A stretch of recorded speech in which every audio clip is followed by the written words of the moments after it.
Hello, everybody. Welcome back to the Mana Cave. My name is Ed. My name's Travis. And I almost completely forgot how to do all this. The last Mana Cave that was released, never mind recorded, the last one that was released was almost a year ago at this point. Because we all know the pandemic basically shut down our province that we live in. We went from being a province which was having like no problem whatsoever, one of the top ones within Canada, to the worst province within Canada. Yep.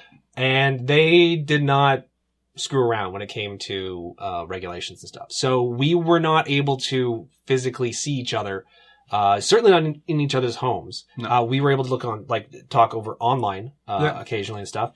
But this is the first time we've been legally allowed to record the Mana Cave. It's true that you have to specify legally allowed. Yeah. Like creating a channel where it focuses on live gameplay, like face-to-face gameplay. This was not something I ever thought would derail it. No. Of all the things I thought could derail it, this is not something that I was ever expecting. And I think a lot of people as well, too. We live in crazy times. It seems to be getting better. We're both fully juiced now as far as like the protection goes, the vaccinations go. So, and we've taken a lot of precautions. Little things like not cutting each other's decks, just not touching each other in between takes. Not countering each other's spells. Yeah. Well, we'll see about that. Don't let people tell you that counter spells spread. Yeah. COVID. There's some propaganda in there. It's not true. Yeah. They're pulling your leg. So yeah, this is, it's so weird because we were talking about this before. When we were recording the Mana Caves earlier, like a year ago, even then we took a bit of a break for a while there, but everything was just like autopilot. Like it was so second nature. Yeah. And now it seems weird to even just sort of like talk to the cameras. Hopefully everything's on and everything's recording and the audio's fine. But Travis, how have you been? I've been okay, Yeah. All things considered. I never actually had to miss any major work for it because I work for a blood bank, so it was medical. We stayed open, everything, so that was good. Never had to worry kind of about that thing. So yeah. You were definitely an essential worker. Essential worker. Yeah, fancy words. My wife as well too, an essential worker. I work from home. I worked from home before the pandemic. So the running joke in the family was I didn't know a pandemic was going on for the first 6 months. Which isn't exactly true, but it's somewhat true. But even me, someone who's used to working from home and doesn't typically like to leave the house, this was getting to be a bit much after a while. Even for you. Yeah. Well, because the thing is, you don't realize just being able to hang out, once a week or something like that to play Commander. You don't realize how much you're going to miss that until you can't do it. Yeah. It's one thing where it's like, oh, I can't make it this week because of this and that. But when all of a sudden it's like, you can't do that anymore. Then you start to realize how much you needed that in your life. Yeah. So this is amazing. This is the part of the Mana Cave, for those of you who are unfamiliar with the show, where we talk. And a card would have popped up at this point explaining that and what time you can cut to if you want to get right to the game. But for those of you who are coming back, for those of you who discovered us during the pandemic as well too, and have been asking if we're going to record anything new, here's your answer. So, I've been very, very tight-lipped about when this video is being released because every time I mention something that's going to be happening with the channel, they shut it down again. They shut it down. I inadvertently caused the pandemic, I guess, right? Third wave Ed. Before we do start, I do want to. I have show notes to a certain degree. Whoa. So there's a whole bunch of people, not the least of which being Travis, that make this show possible, but also motivate the recording of this show. And the folks who leave comments, who tweet at me about, the channel, about the Mana Cave and stuff like that, are the folks who make me want to keep doing it. Yeah. And I'm not going to lie, there's a very real moment where I was thinking of just like, I'm not doing this anymore. Or at the very least, not doing the Mana Cave anymore. Maybe doing something different with the channel. I'm not sure. But it's the fact that someone would discover them and be like, oh, I'm gonna watch all your videos. And then you watch them sort of leave comments in all the videos and you realize, wow, people are actually enjoying this. So, this is a small sampling of people who have commented. And if their YouTube handle looked like it was their real name, I'm just going to read out your first name. But if your handle is obviously not a real name, I'll read out the full handle.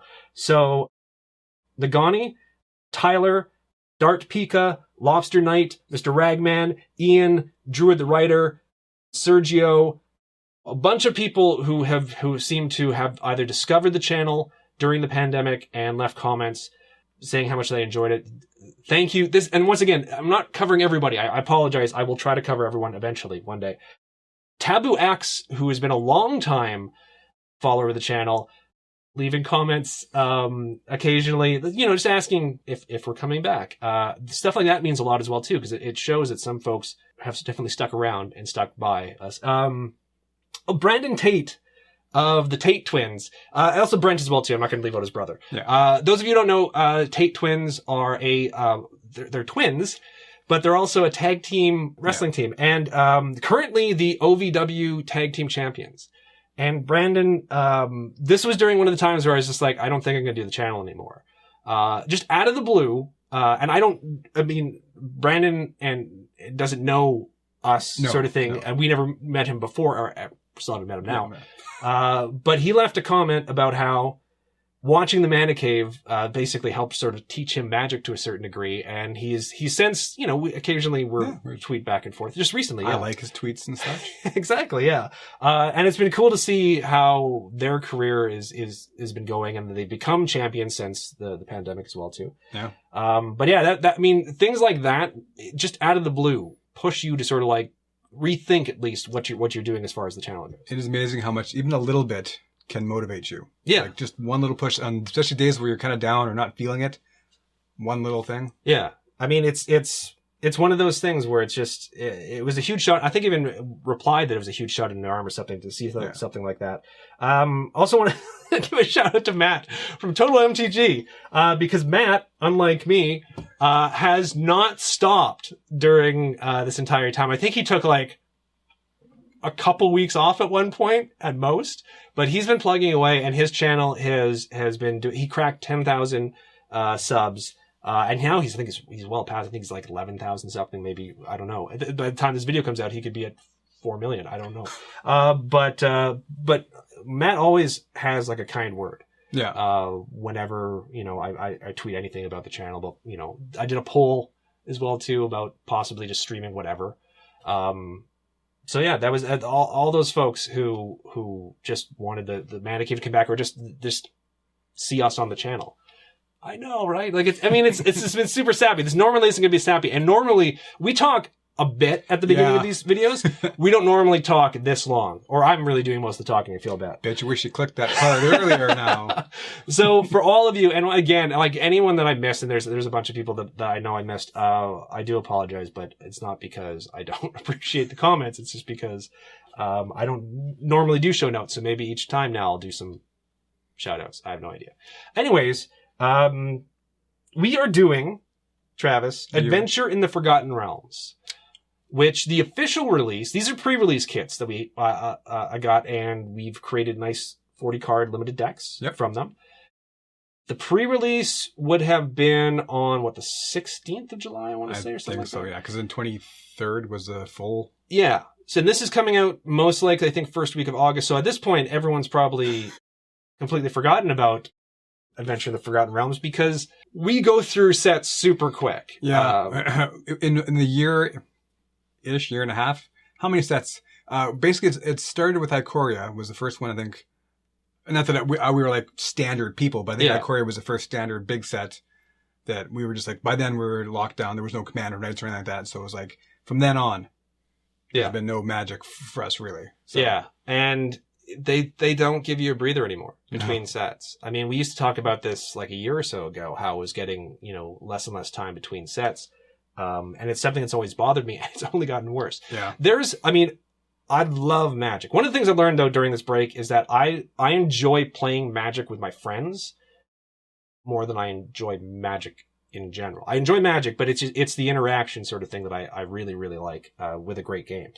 But there are certain things that over the past few years that I've become more and more critical of when it comes to not the actual game itself, but the way they push out stuff. Yeah, and the speed and the rate. And yeah.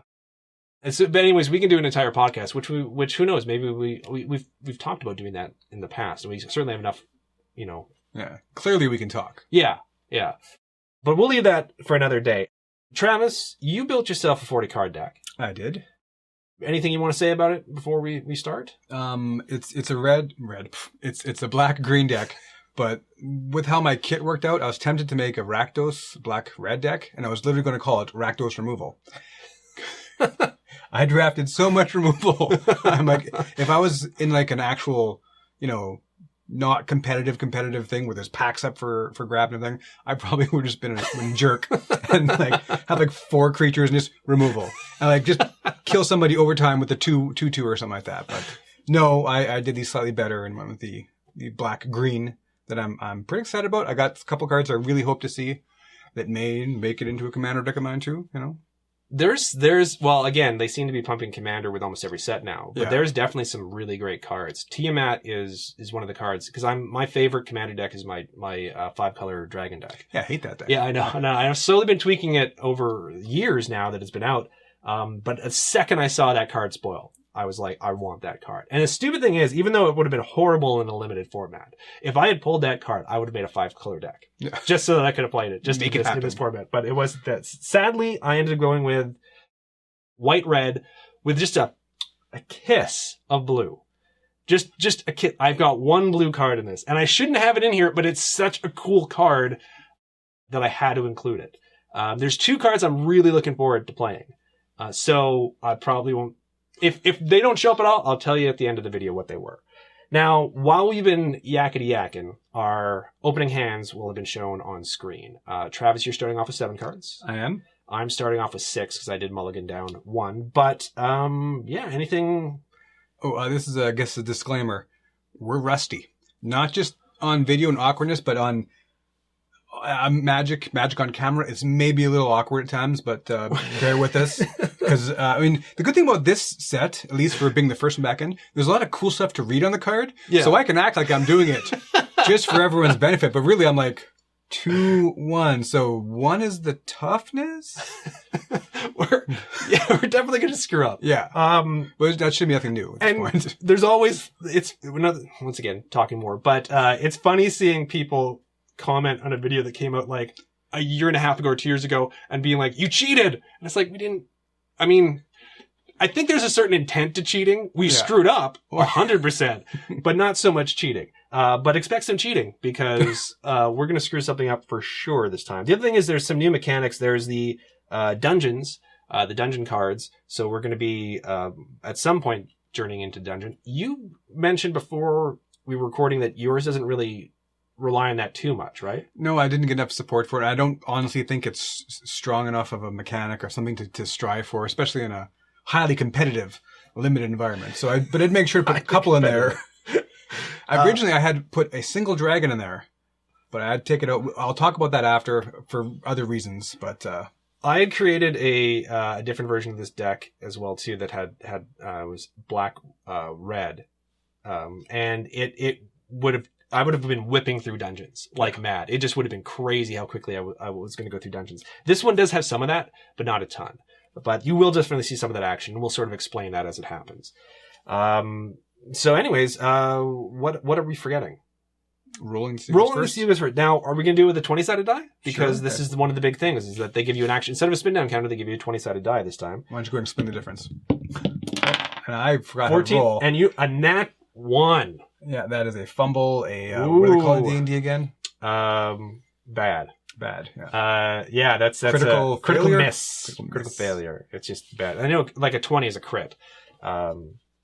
We actually played Dungeons and Dragons during the time away from the Mana Cave, because that's something that worked actually fairly well doing without Roll20 face to face. Yeah, is that the website? Yeah.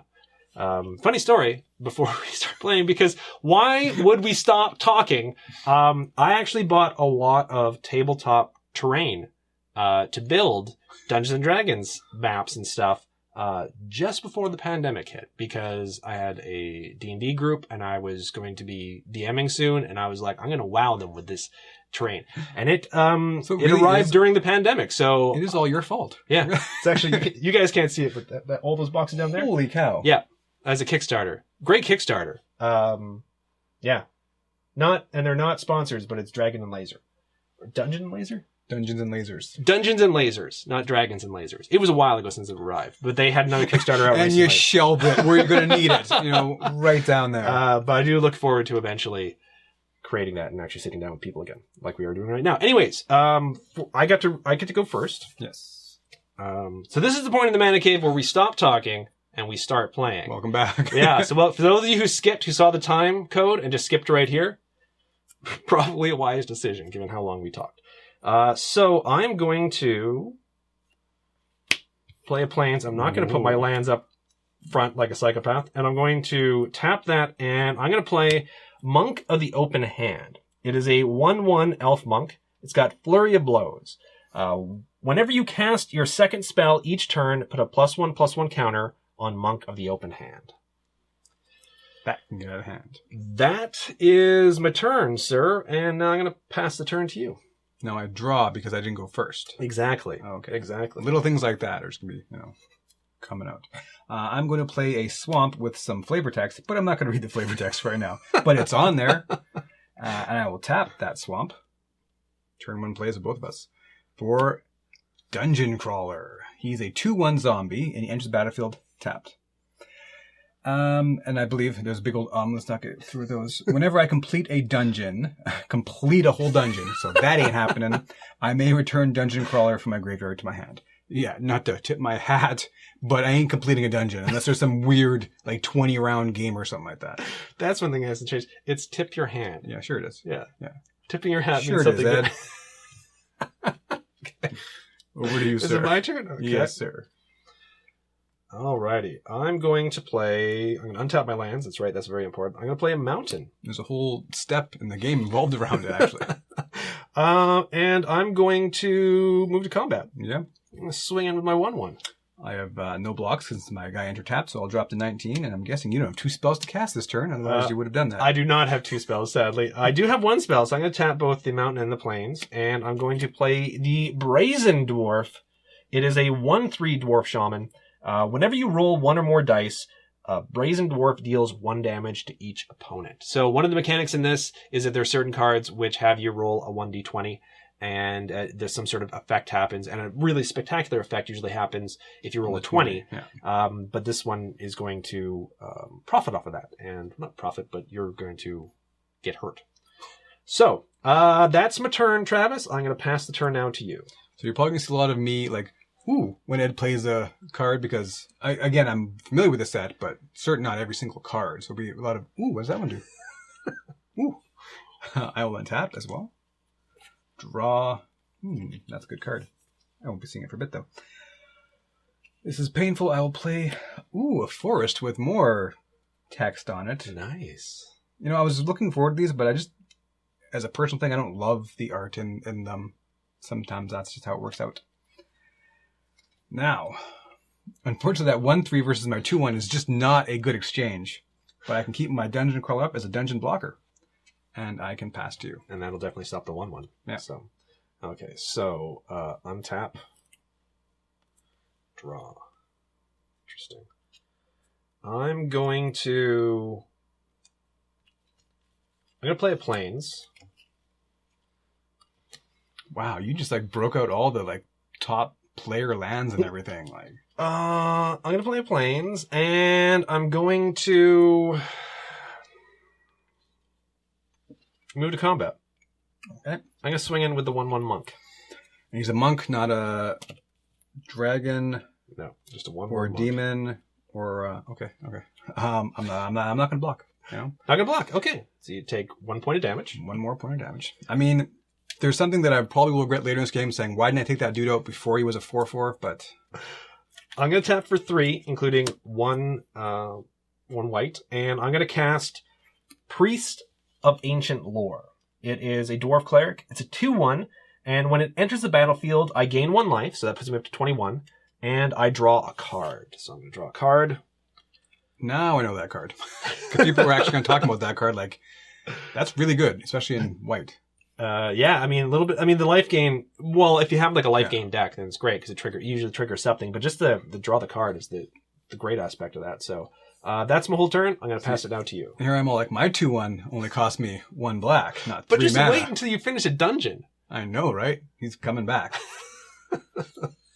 Okay, more pain here. Another swamp with more text on it. Why do you have all these lands with flavor text? Because, I don't know, it seemed cool at the time. Okay. Now it's like, oh, I didn't realize you were breaking out the full arts, bro. I did use a couple of the actual ones from this particular set, but Sure you did. Not a bunch of them. So yeah. Not those ones, apparently. Okay, I am going to pass the turn to you. I'm not going to go to combat. Okay. There's no shame in that. Especially the 1/3 just eats it. Yeah, there's no shame in that.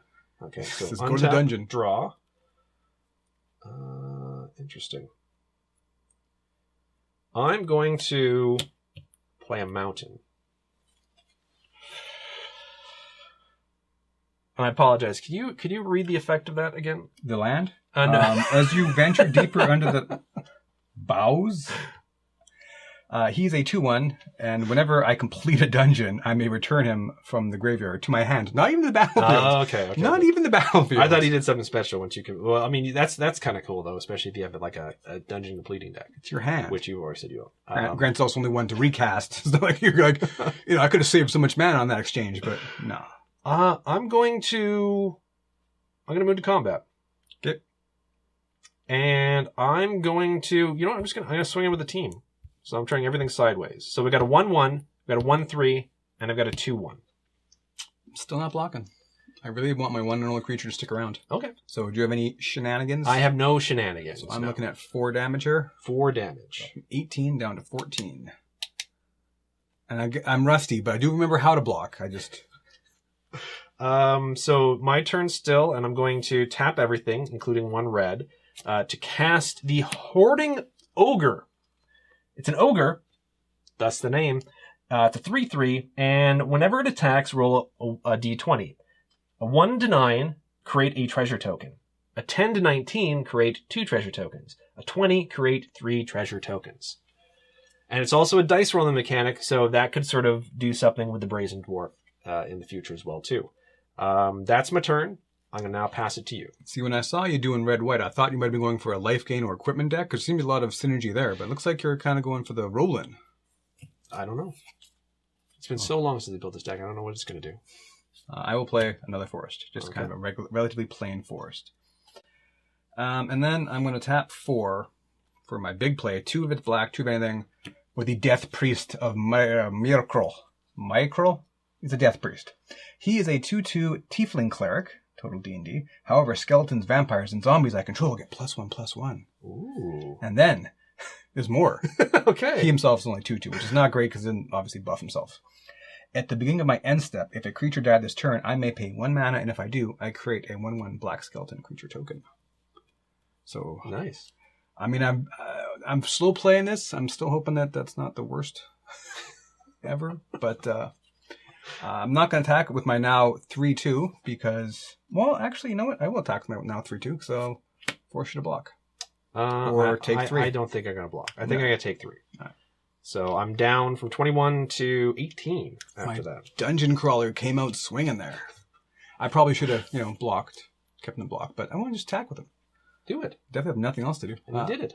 Back to you. Back to me? Back to you. Back to you. This could be your turn to make it or break it or... Make it or break it. Now, does that come into effect if it dies as well, too? Yes, but I currently don't have any mana.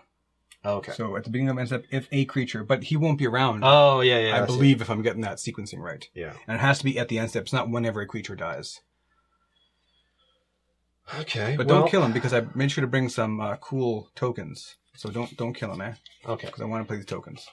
Well, they are super cool tokens. So please don't kill him. I'm going to turn 3 lands sideways. He's going to kill him. And one of those lands is going to be a mountain.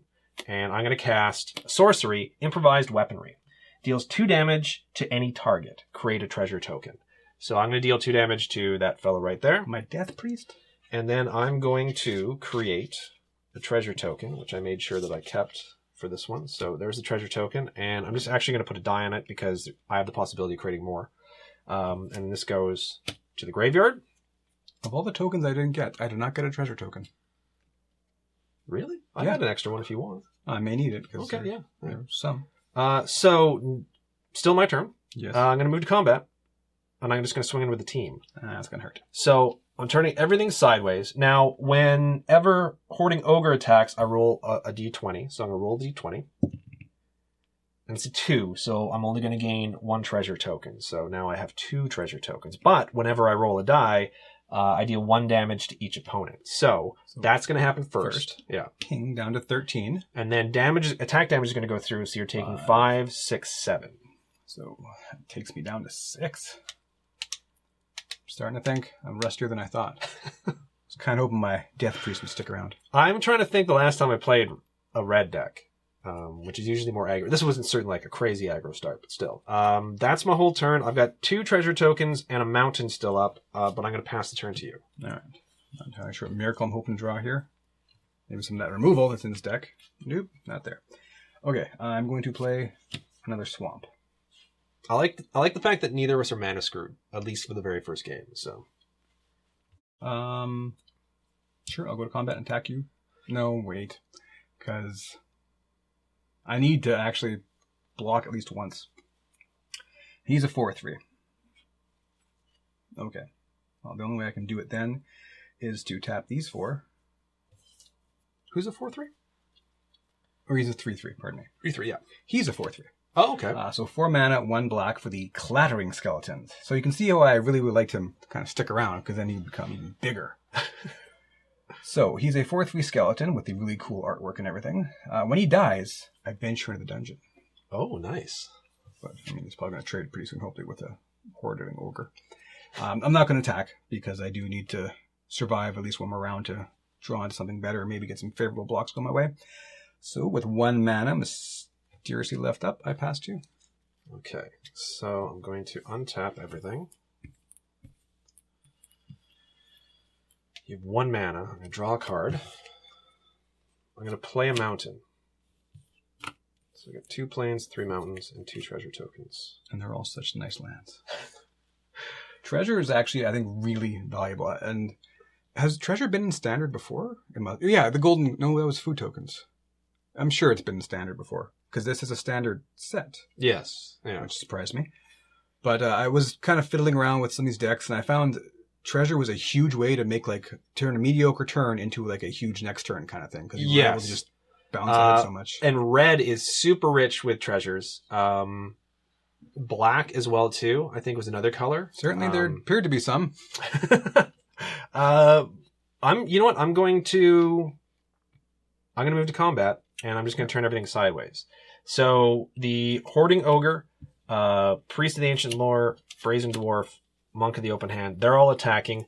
The moment the Ogre turns sideways, I'm going to roll the 20-sided die. 4.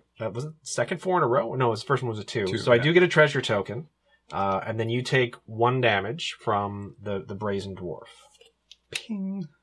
Which, again, especially when my life total gets low, it's not insignificant. I'm going to go to blocks. Okay. So I'm going to toss my clattering skeleton in front of the ogre, and I will put my dungeon crawler in front of your priest. Because in theory, unless there's shenanigans, they're both 2/1s. So I should only be taking 2 unless you have... I don't have any shenanigans right with now. So much mana. Yeah. Okay. Sadly, no shenanigans. Okay, so... Well, take my 2 damage first. Take the 2 damage. Down to 3. These all trade. Yeah. So these are going to go to the graveyard. And I want to venture into a dungeon. Oh, that's right, too. Because when the Clattering Skeleton dies... Now, we talked about this earlier off camera. Again, I'm overly not impressed with them, but I'm going to choose the Lost Mine of Phandelver. Because, number 1, it lets you enter at the cave entrance and scry 1. Nice. Get ready for value. Oh, you would have been good, like, turn 2. But I'll put you on the bottom, good sir. I'll move my little dungeon off the side. Still your turn, sir? Still my turn. I'm going to turn 5 mana sideways, including 2 red. And then I'm also going to use one of my treasures to create, we'll say, another red. Yep. So 6 mana in total. And I'm going to cast Red Dragon. Red Dragon is a 4/4 flying dragon, and it also has Fire Breath. When it enters the battlefield, it deals 4 damage to each opponent. Oh. No. Yes. That was pretty quick. Red. You know, I'm starting to gain the respect of red. Yeah. So that worked out quite well. Fiery. One thing I forgot to mention as well too, because we might as well start talking now, because if we're not playing, we better be talking. But the AC in my house died. We're having a heat wave right now in our area. The summer is a heat wave. Yeah. Like. Canada's been just scorched for the most part, even in areas that don't normally get hot. We do get some hot days, but this has been bonkers for some of the days that we've had. And that's when my air conditioner died. And it's going to be another 12 days before we're able to get a new one installed, because, again, heat wave, so everyone's busy. So glistening at some point? That was your kind of... I was just one, because the fire made me think of it, and just in case, if it looks like we're sweating, it's one, because this is probably, for me anyways, the most physical activity I've had in the past 10 months, and 2, because it's possible that it could get hot as balls up in here. So anyways, with that all said, which no one needed to hear, I think we're going to move on to the second game. Yeah. Excellent. So we will be returning with the second game right now. And we're back. Travis. Yes, sir. You did not have to mulligan. I don't have to mulligan. Neither did I, though this is not... You're looking at your hands right now, and this is not as strong of an opening hand, I think, as the previous game, but still, I'm keeping it. Yeah. But you do get to go first. Yep. So we'll just... I was thinking maybe talking for another 5-10 minutes, but we're just going to jump into the game, I think. So go crazy. So, I will play a swamp. Okay. With more text. I'm going to tap that swamp without reading the text and play this time a shambling ghast, not shambling ghoul. It's the typical 1/1 for 1. And when the shambling ghast dies, he's a zombie, by the way, I get to choose one. Brave the stench. Target creature and opponent controls gets -1/-1 until the end of turn. Or search the body. Create a treasure token. Depending on how the board is looking at the time, this is going to be a tough choice. Yeah. You know. But no haste. So I'll pass to you. It's like that common. Doesn't also have the third ability, like haste on it or something. I'm going to play Mountain, and no turn 1 play this turn. I'm just going to pass it to you. Favorite lands. I'm usually. I wish I had more of them. I bought a bunch off eBay when they first came out at like 50 cents a land, which I don't buy lands. I have a huge thing of lands. I don't buy lands, but I saw those. I'm like, I gotta be that guy. Yeah, you know what? I was very, very tempted as well too, because one, I like full art lands. I think they're great. But up until then, it was the last unset that they came out with. Unhinged, unglued, and unbridled. Uncorked. Uncorked. Something, or like something unenergied and uncharged. Whatever. But those ones, I thought those were really, really great. The islands in those ones are amazing. But these ones, I think, is such a nice, beautiful, elegant, classic design. Anyways, that's all I can do, though. I can just play Mountain. I can't do anything else. Gosh, no lands here. So I'll pass the turn to you. I'm going to draw. All right, that's about what I expected. So what I'm going to do this turn is I'm going to play an Evolving Wilds. Nice. I did get it. It's from the set. I'm not like cheating here or nothing. No. And I'm going to go to combat. Go for it. I'm going to swing at you with my Shambling Ghast. I'm going to take one, unless you got another shenanigans up your sleeve. No. This shenanigan, boom, crack. I'm going to sacrifice that, tap it, do the thing. Well, maybe we'll read it out in case anybody doesn't know what Evolving Wilds is. Oh, that's right, too, yeah. Fair enough. Yeah. It comes into play untapped, but you tap it and sacrifice it and search your library for a basic land card, put on the battlefield tapped, then shuffle. Yeah. It's a handy little card to have in a limited steel. Yeah. Great mana fixing. It's great in any sort of multicolored deck. And it also does the dual action of putting a land on the board, tapped, but also thins out your deck. So you're essentially cutting out 2 cards of a limited deck, which frees it up for more non-land cards, which is great. Is that your turn? It is. It made it look like I was looking through my deck, which I kind of was, but I was looking for a specific art because I like that art. Yeah, but you gotta. I mean, no, I know, but you're supposed to. You can't blindly. But usually, you just pull like a basic. I'm like, it may look a little suspicious, like he's trying to like Remember, it's my deck. I got to shuffle afterwards because that's one thing the card insists upon. Who is it? Is it gotten defensive in the last year, apparently? I did not think you were cheating. But we have a friend who, when we're playing Commander, because he hates shuffling, and he has an effect like that, he's just like, you know what? If it's a land on the very top of my deck, I don't have to shuffle. And he flips it over. Which is under the bottom. On the bottom, that's right, too. I don't have to shuffle. And, sometimes it works out, sometimes it doesn't. So, so here's my cut. Lazy. So yeah, you took your 1 point of damage, and I did my Evolving Wilds past you. Okay. So, draw. Where were you a second ago? I'm going to play a Plains, and I'm going to tap for 2, and I'm going to bring out the Brazen Dwarf, which I'm not going to read off because we played it last game. Or I played it last game. We didn't. No. As a team. There we go. 1/3. Good for blocking 1/1s. Pass the turn. Great for blocking 1/1s. Pass the turn to you. We're not going to. I actually should move my dungeon out of the way or something. No one thinks, because I'm pretty sure that doesn't continue for all best of 3 games. Boy, I might be wrong about that one. Untap, draw, her again. I will play another forest. Nice. I'm not going to go to combat because even if I attack, he blocks. He takes 1 damage. I can then give him -1/-1. Of course, then I could ramp into something pretty cool. You never know. There is that too. Maybe you know what? Let's just see what happens. I'm going to attack you. So if he dies, I can't kill him, but I can create a treasure token. With the Jeopardy music here or something. You know what? I'm not going to block. Fair enough. Yeah, that's smart. You probably talked me out of it on purpose, but I will take 1 doe. No, I'll take 1 doe, not 1 doe. Doe. I'll take 1 doe. Okay. Doe, by the way, a deer, a female deer. Right, pocket full of sun. Yep. I'm going to tap 2, 1 being green, 2 X being 2 for the ochre jelly. Ochre jelly. Okay. It is a 0/0 with trample, and he enters with 2 +1 counters because X was equal to 2. He has an ability called Split. When he dies, if it had 2 or more +1 counters on it, create a token that's a copy of it at the beginning of the next end step. That token enters the battlefield with half that many +1 counters on it, rounded down. Oh, wow. So as far as I understand it, right now, if he dies, I create a token that with the 1/1 counter on it. Yeah. So, but what I think happens is if it's a 4/4, then the next one will become a 2/2. Yes. Still 2. And then that one, because it's a token copy, it's not just a 2/2 with 2 counter, with 2 counters on it. It has that same ability. So that one will then become a 1/1. Because it's a copy. It has all of its copied abilities as well too. So otherwise, I would specify. I would say a copy, but without blah blah. Create a 0/0 ooze token and put that many. That would be the other way that they would phrase it. So that's my unimpressive not having 4 mana because someone couldn't block my darned ghast. I passed you now. My turn. Okay. Wanted that treasure. Alright, untap, draw. I'm going to play a Plains. Oh, I shall set my life total to 20. Yes, winning strategy. Nice. I'm going to tap 3, and I'm going to play a Valor Singer. He's a bard. Yeah. Tiefling bard. That's right. He's a Valor Singer. And he is a Tiefling bard. Sings of Valor. 2/3. You know when you screw up your own brain where you know you're right, and then like that part of the back of your brain goes, no, you must be wrong. That's what happened there.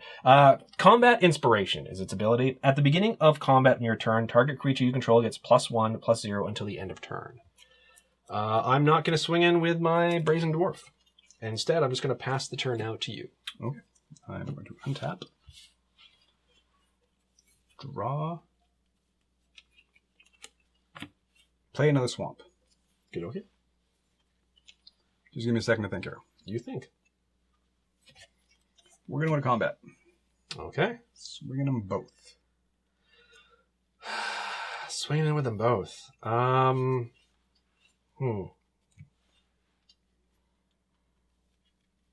not gonna block. You sure? Yeah, I'm pretty sure. You sure you won't block? I'm sure. I'm pretty sure. Okay. So you will only take 3 damage. 3 damage. Down to 15. Still, I'm taking damage. Tapping for 4. Tapping for 4. And playing same guy from last time, the Chattering Skeleton. So he's a 4/3, and when he dies, I venture into the dungeon. Nice. Pass to you. Pass to me. Okay, untap. Draw. I'm going to play a mountain. I will tap 1 red to bring out the Goblin Javelineer. It's got haste, and whenever it becomes blocked, it deals 1 damage to target creature blocking it. So that's happened. I'm then going to pay 3, including 1 white, and I'm going to play Plate Armor. It's artifact equipment. Equipped creatures get +3/+3 and has Ward 1. Whenever an equipped creature becomes the target of a spell or an ability an opponent controls, counter it unless that player pays 1. It's got equip cost of 3. This ability costs 1 less to activate for each other equipment you control. That's not bad. So that's +3, my +3. turn. That's huge. I am not going. I gotta leave up blockers. I think. I'm tempted to swing in. But that's a 4/3. That's a 4/3. And when he dies, I venture into the dungeon. I'm just gonna pass the turn to you then. Untapping. Drawn. Okay. Once again, I got some options here. I got to think them over. We're just going to go to combat. We're gonna go to combat. They're all going in. Shambling Ghoul, 1/1 with his dying stuff. The Orc Jelly, who's a 2/2, who will come back as a 1/1. And the 4/3, who, when he dies, I get a Venture Dungeon. It's all win-win on death here. All right, so it's not huge prizes. You're not getting that big stuff out of there. You're getting the little keychain the guy's going to give you. Well, what I'm going to do is I'm going to put the Goblin Javelineer in front of the 1/1. And I'm you know what? I'm going to put the Valor Singer in front of the 2/2. Okay. You actually don't need to tap them to block. No, that's good. God, how long has it been since we played? There we go. Thank you for reminding me of that. It's a counterattack. So you do, Travis. Yeah. You don't. Don't do that. Okay. It's going to be a little wasteful, I think, but we're going to tap a black and a green for an instant called Power Word Kill. Ooh, nice. Destroy target non-angel, non-demon, non-devil, non-dragon creature. There's a lot going on there. What it really says is destroy target tiefling. Okay. Now, it did block already. Yeah, so there's no damage going through there. Unless it doesn't have trample, right? It does, actually. Oh, so that is the damage is still going to go through. Right, all about that, actually. Yeah. Trample. So that happened. Still not fully done yet, but Okay. I think we're done that aspect of it. Okay. So damage goes through. So I'm taking 6. Yep. That's going to trade with my Goblin Javelineer. Yep. So I'll take the 6. I'm down to 9. And I'm going to choose, when he dies, to create a treasure token. Sounds good. Yeah. Can I borrow your token? Because I do not have a treasure yes. token. There you go, sir. Okay. Second main phase. I'm going to tap a black to play the Dungeon Crawler from the first game. Again, he enters the battlefield tapped, and he's a 2/1. And when I complete a dungeon, I can return him from the graveyard all the way to my hand. Not bitter at all. Nice. Right. That, and back to you, sir. Back to me. Yeah. Okay, so untap. Draw. It's really a zombie, though, entering tapped. So weak. What to do? You know what? I'm going to tap for 4. Oh, boy. And I'm just going to bring out the Jaded Sellsword.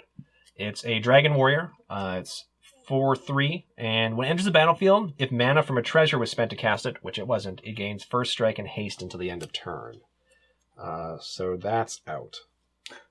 And that, you know what? That's just going to be my turn. I'm going to keep up blockers because I need to block. Well, he is a dragon, so I'm glad I didn't save my power word kill for that dude or nothing. Untap. Draw. So we'll do this before combat because there's a reason. I haven't thought if I'm going to use this before combat, but we're going to tap 4, 1 green, 1 black, 2 of anything for Shishira, Death's Whisperer. Ooh. She has Bewitching Whispers. When Shishira, Death Whisperer, enters the battlefield, target creature blocks this turn if able. I'm pretty sure you're blocking anyway. I'm blocking it. But, you know, still. But she also has Whispers of the Grave. At the beginning of your end step, if a creature died this turn, I may pay 2. 2 life. Not 2 mana, 2 life. If I do, Draw a card. Oh, nice. And you got the life to I pay. got the life to pay. Nice to do some damage to you. Even if it's from your own hand. From thine own hand. From thine own hand, yes. There's that word again. Now, which creature are you're forcing to block? Out of curiosity. When Shishira enters the battlefield, target creature blocks turn available. We will say that one. Okay. Brazen Dwarf is definitely Brazen blocking. Dwarf is definitely blocking. Sellsword. He makes it up his own mind. He's jaded that way. I'm going to reread him again. Sellsword is battlefield. If treasure is spelled against first strike and haste till the end of turn. Yeah, Okay. and no treasure was spent, so. And even then, if it would have been over at the end of my turn, so. Yeah. I'm going to pass. Oh, okay. No, That's your prerogative. I have my treasure. You don't have to explain yourself to me. Probably should have acted while you were tapped out, but you had blockers, and I mean, nothing was great. Other than this is a trade with anything. I could automatically kill him, but then I wouldn't be able to kill him. He would have died. Mm-hmm. He would have died. Come back as a 1/1. Righty. I'm gonna play a plains. And why did I just went to the trouble of separating these. The mountains over here and plains over here. And where did I put the plains? On top of the mountains. I tell you. Why you gotta be like that, Ed? Why you gotta be like that? And I hate to have perfectly good plate armor just sitting there. Yeah, not doing anything. But I'm going to tap for 5, including a red and a white. And I'm going to play a card, which was one of the reasons why I sort of pushed me into going red-white. And that is an adult gold dragon. Ooh. It's a 4/3 dragon. It's got flying. It's got lifelink. It's got haste. Lifelink. Now, nothing you have has reach or flying, correct? Nothing that has reach or flying. Okay. Apparently all my powered kills are ineffective against half your deck. I'm going to then move to combat. Yeah. And I'm just going to swing in with the hasty adult gold dragon. Oh, and I have to take that. And you get to gain more life. That's the most annoying thing. Yeah. So you're going down 4, and I'm going up to 13. Going down to 16. And that's my whole turn. I'm tapped out, but I do still have a couple blockers left. All right. You're going to need them. All right. I'm untapping. I'm drawing. Playing a forest. Ooh. So I'm going to tap 4 mana, 2 green, 2 anything. And all my guys here, they're going to meet up in a tavern. Okay? So 2 green, 2 anything is called You Meet in a Tavern. I get to choose one. Form a party. Look at the top 5 cards of your library. I may reveal any number of creature cards from among them and put them into your hand. Put the rest in the bottom of your library in random order. That sounds great. Go for that. I can start a brawl. Creatures you control get +2/+2 to the end of the turn. No trample, but oh well. So they all get +2/+2. Yeah. Now, this isn't affected by that if it dies, right? It's only affected by the counters it has on it, correct? Correct. Okay, just wanted to double if check. it had 2 more counters, it doesn't say power, it's based on the counters. Still, that's a whole lot of damage going on. Yeah. And I'm going to go to combat. I figured you would. So Shishira is now a 3/5. It's now a 6/5, 4/4, and 4/3. If I did my math right, which again, woo. Okay. So that didn't give him trample then, right? Just It did +2/+2? not. Okay. I will double check because I would love some tramples about now.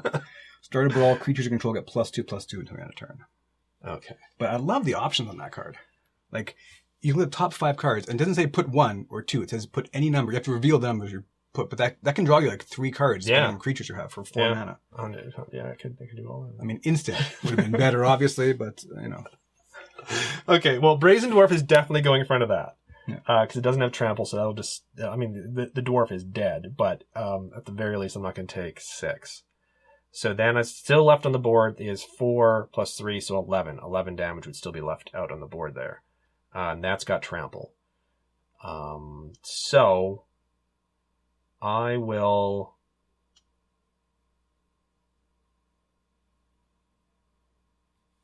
I'm going to put the... Yeah, I'm going to put the 4/3 in front of that. Okay. Because that's gone up to a 4/3 itself, correct? Yeah. Okay. So they'll theoretically, unless you have other shenanigans, this will die, but those will trade, and I'll be taking 4 plus 3, so 7. Which I'm still not crazy about. Yeah. But you still have a life-linking dragon. Yes. So life is not completely bad. No. I went down to 16, not down to 26, by the way. Okay. I have no other shenanigans at this point to play. Okay, so I'm taking 7. Yes. Okay, so that puts me down to 6. Dies. Both these die. Okay. I'm then going to move to my end step. And now, Whispers of the Grave. At the beginning of my end step, if a creature had this turn, so it doesn't even have to be a creature I control, Yeah. I may pay 2 life if I do draw a card. I actually am going to pay 2 life and draw a card. Makes sense. Because we're at my end step at this point. Yeah. So down to 14, paying that life, drawing that card, passing that turn. Passing the turn. Okay, so untap everything here. Draw a card. Power Word Kill does not kill dragons. I'd like it if Power Word Kill could kill me some dragons. I'm going to play a Plains. At least it doesn't have... what's what I'm looking for here? Travis, you know this. It doesn't have... Vigilance? Vigilance. Yeah, that would then you'd be blocking and... Yeah. That'd be some crazy shenanigans there. Okay, well, I'm going to pay 3. Doesn't matter what color. And I'm going to equip my plate armor to my gold dragon, which is going to make it a 7/6 with ward 1. I'm then going to move to combat, and I am going to swing in with my adult gold dragon. Oi, nothing to do, so I'm taking 7. So and I'm going to go up 7. So I go from 14 down to 7. So and I'm going to go from 6 up to 13.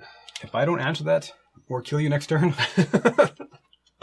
I'm then going to pay 2 white and bring out the Steadfast Paladin. Lifelink. It's a dwarf knight with lifelink, and it's a 2/2. I got 1 red left up. That's my turn. I'm going to pass it to you. Do you have a card that can save me here?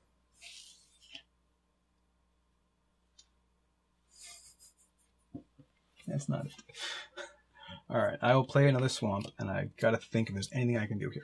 There's nothing I can do, because I can't take you down from 13 to nothing. I can play both those, but neither of them have reach. But I can at least do this. I will tap a black and a green, and I'm going to Power Word Kill your dwarf. Okay. I do have a non-Power Word Kill removal. It's a 4-mana sorcery that gains me a treasure. I didn't draw it. Power Word Kill is... now, this is one of the things where flavor doesn't necessarily go with this particular set. Because Power Word Kill is in D&D is a 9th level spell. Saying I'm not a 9th level player? No. Unless, I'm almost 100% positive it's a 9th level spell. And yet that's an uncommon. So I was thinking, if they're going to do... Yeah, they're going to make those things mythics and stuff like that. But, I mean... It's a nitpicky flavor thing. It doesn't really, it's hard to translate one game into the other sort of thing. So, but still a great spell, just really strange. Because in D&D, all it cares about is if you have 100 or less life, and if you do, you die. Whereas in this one, there's a whole bunch of dragon, blah blah blah blah blah. So, anyways, more talking. Let's let Travis play. Sorry. There are 2 things I can do. Well, the obvious thing is go to combat because I can't block that thing anyway. So that's 2, 6, 7 damage. 7 damage? 7 damage. Okay, that puts me down to 6. Now, a creature did die this turn. So at my end step, I can trigger her because I killed your dwarf. Yes, that's true, yeah. But the only card that can kill that is a sorcery. Even if I draw it, it's a sorcery. I'm like 90% sure it's a sorcery. Oh, so and that happens at the end step. Yeah. Oh, okay, yeah. So then the second main phase would be passed, and sorcerer wouldn't be able to be played. Yeah. I mean, I can play another creature. Now, you're sure there's nothing else in there that you could draw? We're going to find out because this creature doesn't have reach, so he can't block anyway. So we're going to go to the end step. So I will pay 2 life. Okay. Not to matter because 1 hit's going to kill me because you're darn fancy armor and lifelink. I'm going to draw. Well, I can't play it anyway, but you got a treasure token. It's not an instant. Oh, never mind. Because I'm at my end step. Yeah. All right, I passed you. Okay. So untap. Draw. Normally I would just swing in because I don't like BMing people. But in order to show off some of the cards and stuff, I'm going to tap for 4 and cast Brunner Battlehammer. One of the biggest sort of groups within the Forgotten Realms are the now I've completely, no. It's the Heroes of the Hall. The Heroes of the Hall, which include Drist, Ketty Bree, Wolfgar, Regis, Brunner as well too. Then sort of like peripheral characters are Jalaxel, who's one of my favorite characters in all of D&D, and Artemis and Trary. But Brunner is like a dwarven king. So anyways, he's a legendary creature. He's a dwarf warrior. Each creature you control gets +2/+0 for each equipment attached to it. You may pay 0 rather than pay the equip cost of the first equip ability you activate each turn. He's also a 5/3. So he was going to make like plate armor and stuff a little bit easier. He also pumped this thing up to a 9/3. And then I'll just move in for combat for 9 lifelinking damage. So that's it. That'll put me up to 15 just to get the life totals at the end correct. And then I had another Orker Jelly. I got 2 of them. And actually I drew the Deck of Many Things, which is one of the mythics I pulled in the kit. Oh, man. Yeah, on the end step. It's a fun card. Is it, though? I'm not sold on it. Maybe because I haven't really used it. But I love possibilities with cards, right? And that card has some great possibilities. Do you want to read it off? Sure. It's a legendary artifact with 5 to bring out. Mythic legendary artifact. You have to tap 2 mana and tap it to roll a d20 and subtract the number of cards in your hand. If the result is 0 or less, discard your hand. Otherwise, if it's 1 or 9, return a card at random from your graveyard to your hand. That's not terrible, but still 5 + 2. That's 7 mana to do that.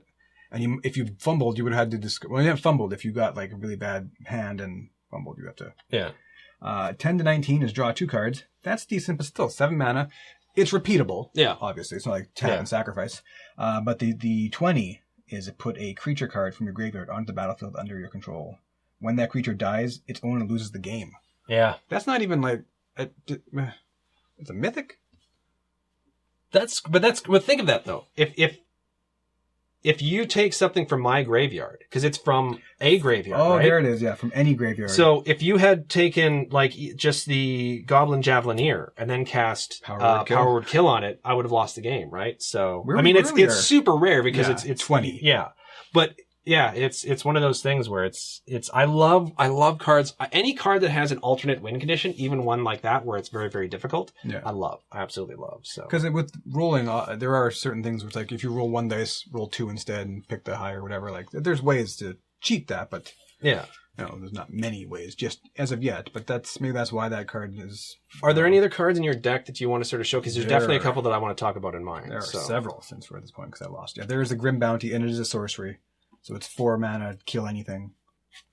Actually, I was hoping to get to play the Purple Worm, who doesn't have trample, but he is an 8/7 for 7 mana that costs 2 less if a creature died this turn. And my deck does have a lot of creature dying stuff. And he also has Ward 2. So for potentially, very likely in my deck, for 5 mana, an 8/7 with Ward 2. That ain't half bad. And the one I was really hoping to show... I'm not going to let you talk. No, I've talked enough, man. You go for it. Just go. The Westgate Regent.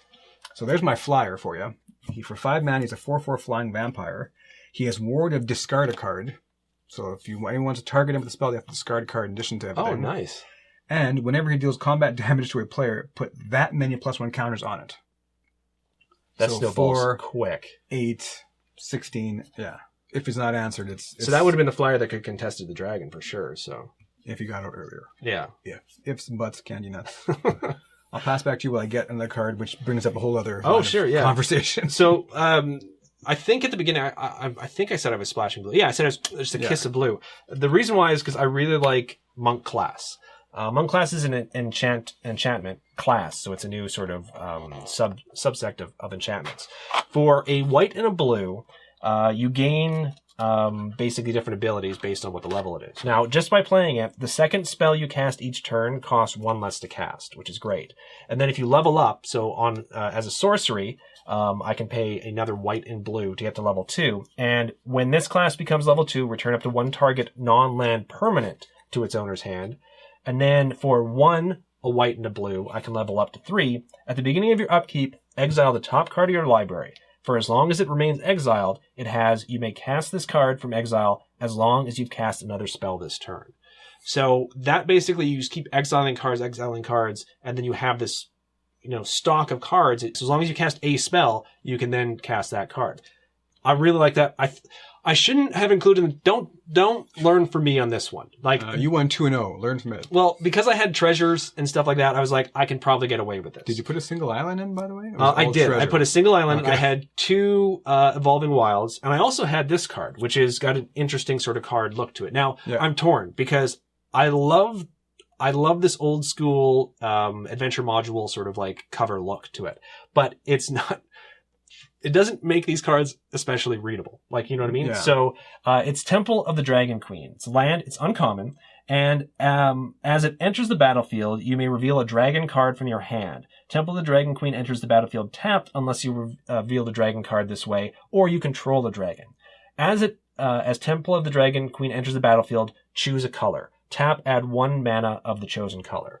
So it's great because if you have a dragon in your hand, I actually started the game with Adult Gold Dragon. So if I had this in my hand as well too, I could have flashed it. Now you're revealing something, but then you're basically starting off with a land that can tap for whatever color you may need. And in this case, it's this is one of the ways of getting monk class. Then there's cards like Unexpected Windfall, which we were talking about. I don't think we were talking about on camera. I can't remember if not. No. Pay 2 red. It's an instant. As an additional cost to cast this spell, discard a card. Draw 2 cards and create 2 treasure tokens. So because of things, I had 2 copies of Adult Gold Dragon in my pool. A lot better than my 2 ochre jellies, apparently. So I knew there were certain cards that I wanted to be able to ramp up quickly to get into, even if I wouldn't be able to cast them again. Sometimes you just need that extra mana. And then Grandmaster of Flowers. So for 2 and 2 white, it's Planeswalker. And it's got 3 loyalty. As long as Grandmaster Flowers has 7 or more loyalty counters on it, he's a 7/7 dragon god creature with flying and indestructible. And he only has +1 abilities when it comes to his loyalty. So +1, target creature without first strike, double strike, or vigilance can't attack or block until your next turn, which is great. And the other +1 is search your library and or graveyard for a card named Monk of the Open Hand, reveal it, and put it into your hand. If you search your library this way, shuffle it. Luckily, I had 1 of those in my pool. So, it's nice extra ability, but the great thing is it can come from your deck or your graveyard, and you can put it back in your hand, which is great. But this is the card that I was really hoping for, because it could have made such a fun little play. Also a 9th level spell, we were talking about Power Would Kill.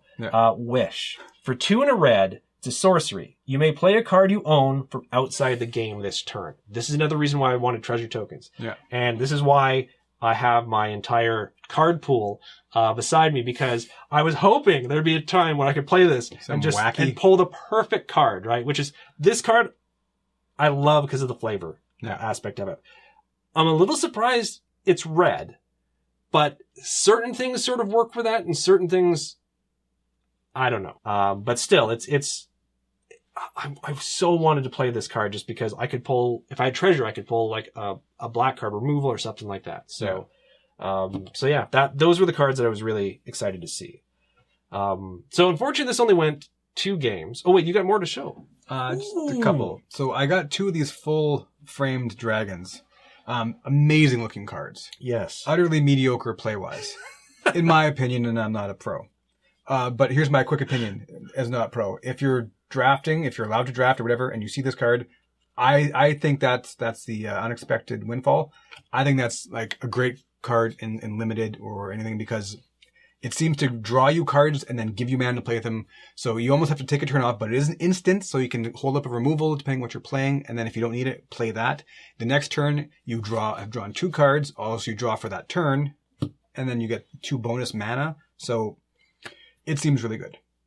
And, I want to talk about these because is this not just a waste? Like, who's going to actually put these cards in anything but a limited deck? Because I have this one as well too. I have the full art black dragon as well too. And I was talking about possibly doing red black because there were certain dragon synergies, and I think that's one of the reasons why someone may play those.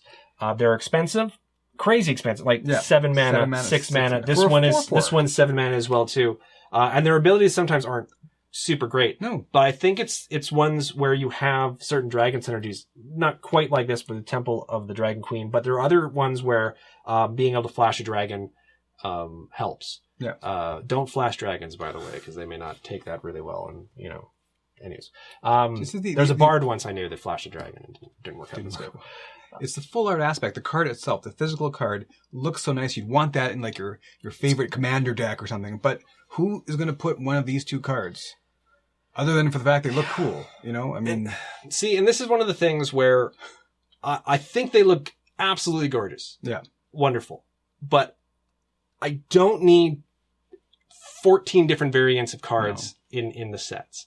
And the thing is, I don't fault anyone if they want to collect all the full art cards. Of course, they're gorgeous. Absolutely. And I think there's definitely a market for it. But it smacks of 90s comics coming out with chromium covers and this and that, and I worry about how it's going to, because there's also foil versions of these full art, I know it's crazy. It's absolutely the Tiamat full art foil is alternate art a ridiculous amount, and I want it for my commander deck. So not to cut you off, I was preparing for the next talking point. Otherwise, I'll never stop talking. So much like that, it's a land, but what I don't like is it looks cool, but you don't look at it and see that it's a land. You have to read and everything. Yeah. And it's a rare, so this was one of my rares. It enters the battlefield tapped. Boo. Tap it for colorless. And tap this, and tap an untapped legendary creature you control. Venture into the dungeon, activate only as a sorcery. Like, how many downsides do you need to put on? Like, how valuable is entering the sorcery that you need to tap 4? Tap that. So 5 mana, essentially. And an untapped legendary. Yeah. I had one, I was going to put it in because, hey, for the sake of it, show a card, venture in dungeon. I had one legendary creature in this deck. I'm like, and I took it out again. I'm like, I just can't do it. Evolving Wild goes back in, I was actually surprised that sort of like so many of those lands were rare. Yeah. Because this one is uncommon, and I thought this one has more utility than some of those ones, right? So, what was out of curiosity, what was your promo card that came with your it was the Ochre Jelly. Oh, it was that's why I had 2 of them. Okay.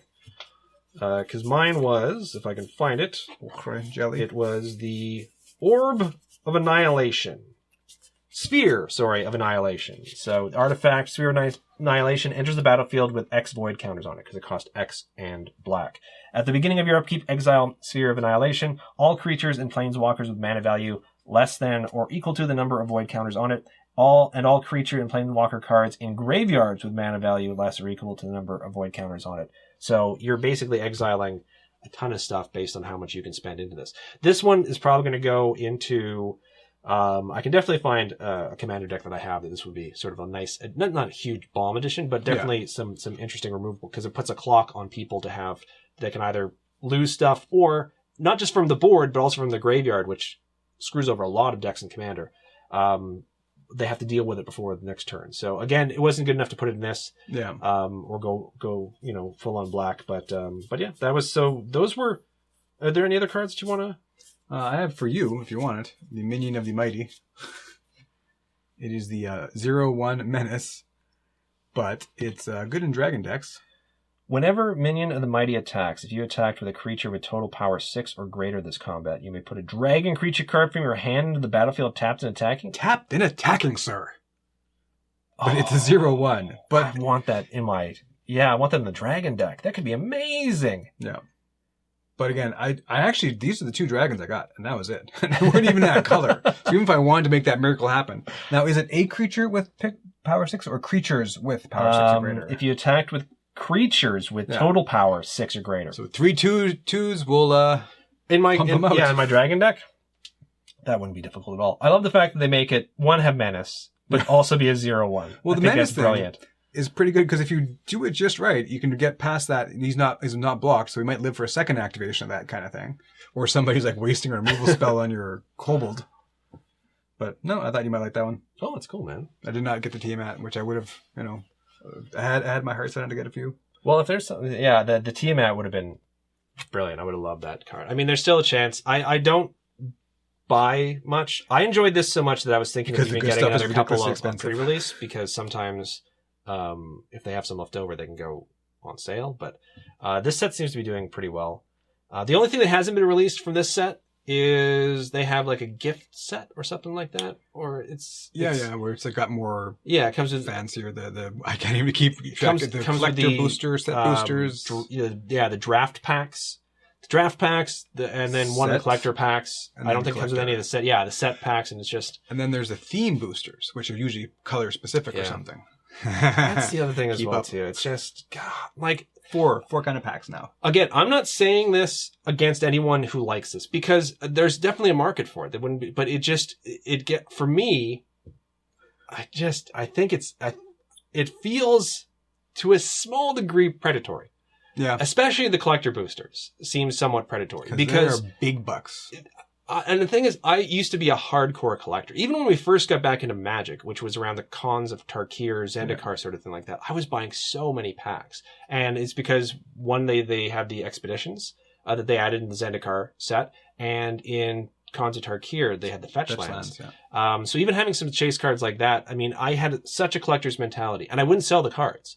I would just get them in well, the fetch lands have kept their value. Yeah. They've done incredibly well. Yeah. So I don't have any problems with people who are collectors, but because of the collector's mindset, when I used to collect comics, it got to the point where I was buying so many comics that I wasn't even reading most of them. And I knew a bunch of people like that as well, too. They'd have a pile of comics. I'm like, are you getting rid of this? No, that's my unread pile. And it's just like getting bigger and bigger. And I'm like, you're never going to finish it, sort of thing like that. And just, if you don't have the time to read it, why are you still buying it? Because of the collector mentality. And I hate seeing when certain things tap into that in a way that's not, I don't know. Commander right now. Responsible. I'll make this last part really short.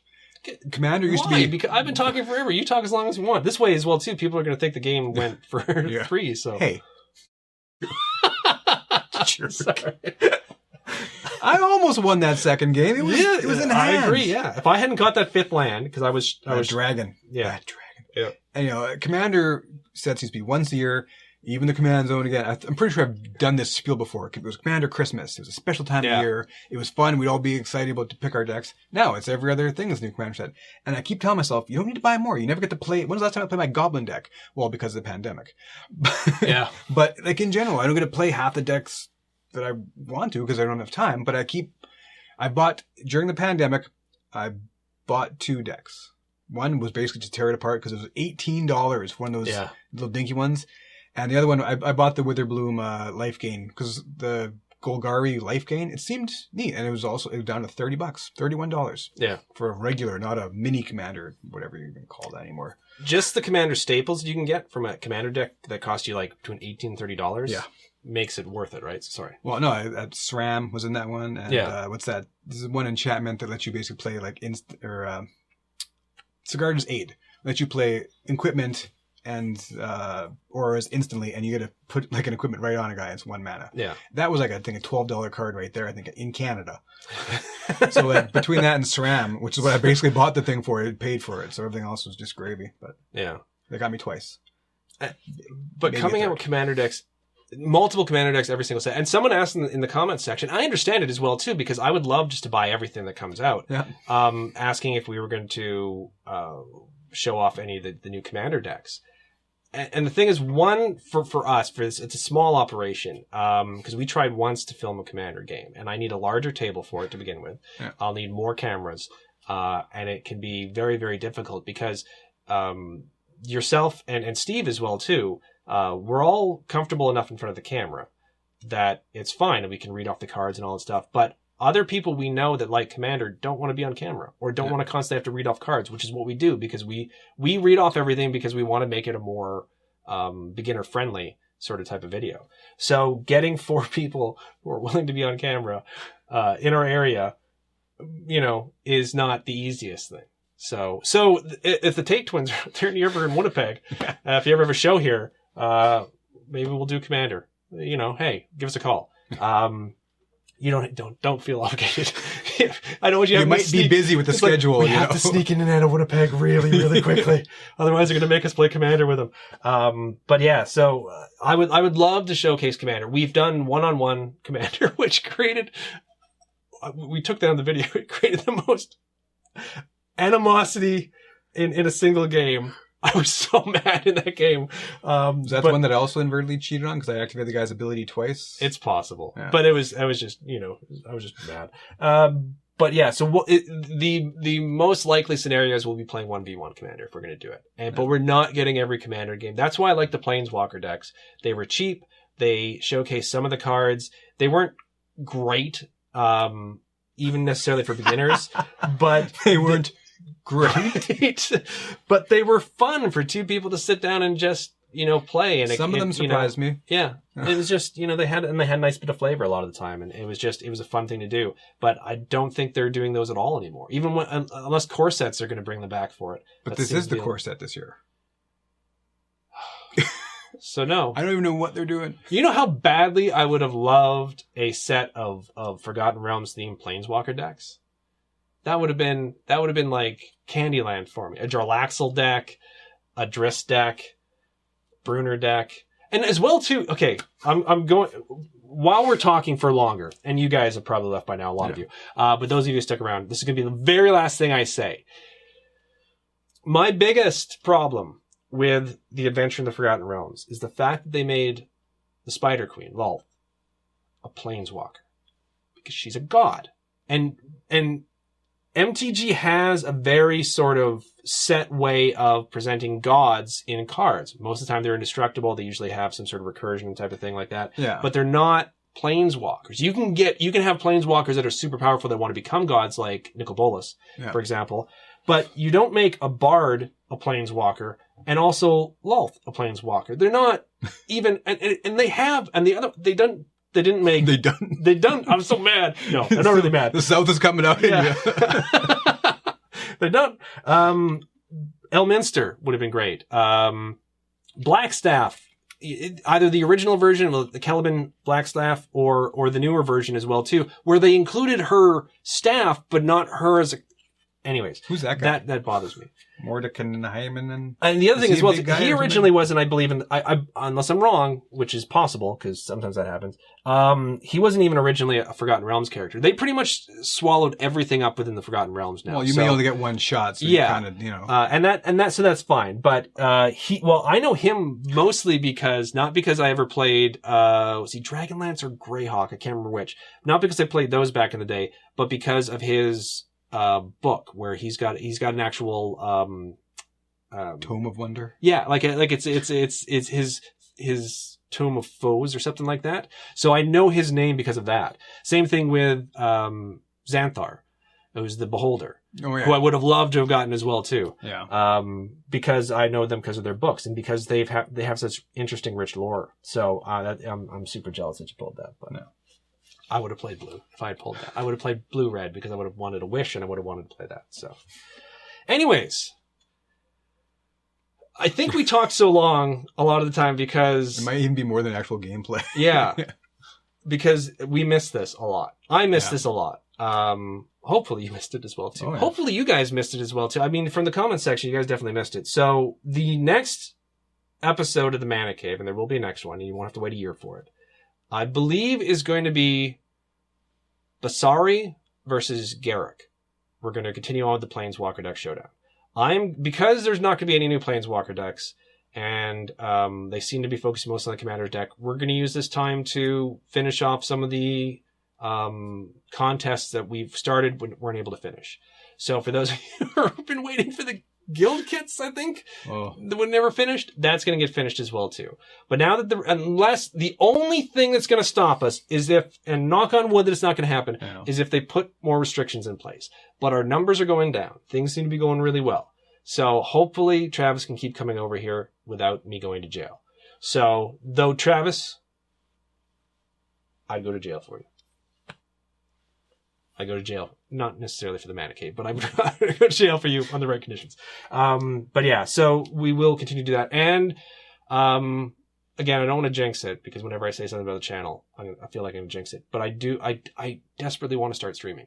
Yeah. And it's going to be non-Magic games if I do start streaming, because it's just going to be stuff that I've been playing New World and the beta of New World right now, the closed beta for it, which I've fun game to play. But there's a whole bunch of games I would love to play. I wanted to do videos and stream Cyberpunk 2077, but that game caused issues with OBS, and the game itself, there were some issues. But yeah, so that's something I would love to do. I'll go on for that. Did you? Okay. I refuse to. Yeah. Refuse to even try. Yeah. That was so disappointing. I think they're going to great lengths to try to fix it. But at the same time, I would have rather they just not released it and just waited.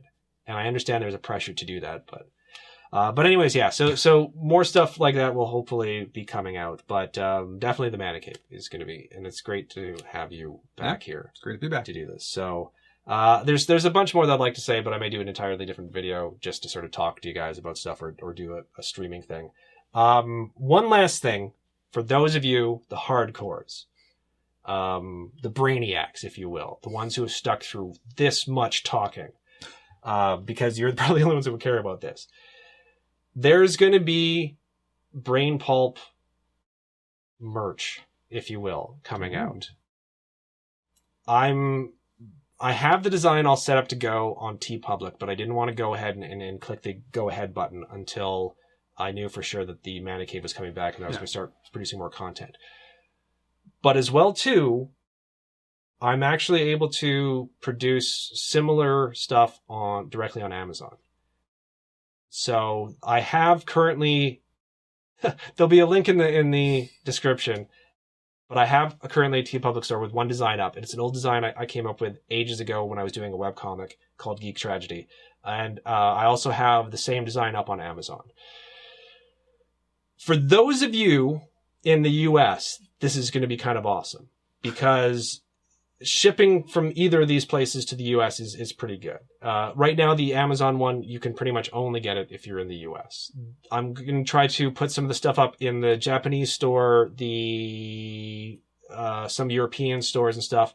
For those of you who are in Canada, like where we are, TeePublic is pretty much the only way you can do it right now, though I am looking at other methods of producing stuff. I don't want to say the name of those sites until I'm for sure.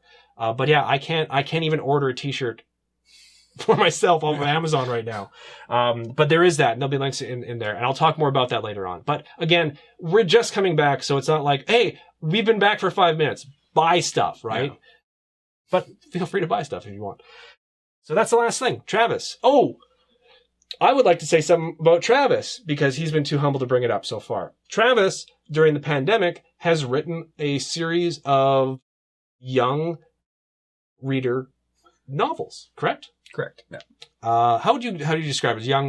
Was it young audience books, or how was it? Young reader. They call it mid-grade. Okay. Anywhere 8 to 14, kind of a age range. So. And what is the series called? It is called The Orphans of Pearl Place. It's self-published. I'd love to get that out front. I haven't even really been able to look at any publishing, not that would happen, but no, I have been doing it. It's been a lot of fun. I'm keeping up now. I'm starting to work on other things too with that. So yeah, it's been a lot of fun. And those are available on Amazon, but unlike Brain Pulp stuff, you can get them in Canada as well too. Yeah, they're free shipping actually, if you do have that Amazon Prime, well, not even Prime, the Reedy thing with the Kindle Unlimited. Yeah, you can read them for free. They're there you go. Kindle Unlimited, because they're in digital form and they're also in actual print form. I actually have the print form of them. So and there's some great cover art on those books as well too. You've done a bunch of them. I did the second two book, the second and third book. I did the cover art for. But yeah, so that was I was amazed at the fact that you have gotten 3 of those books out so far. So yeah, definitely check that out. I will put a link to that in the description as well too, for you guys to check out Travis's work on Amazon.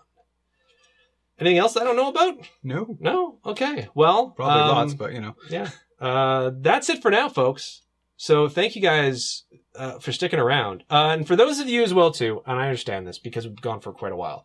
Those of you who unsubscribed, absolutely no hard feelings. If we stop producing content, you're not obligated to stick around. Those of you who stuck around, awesome. But we should be continuing on with Mana Cave again, unless legally we can't.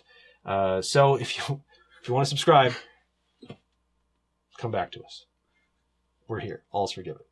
Anyways, Arms wide open. Travis, thanks again. No, thank you. Take care, everyone. Have a wonderful day, night, morning, evening, whatever it is, wherever you are. And we will see you all again in the next video.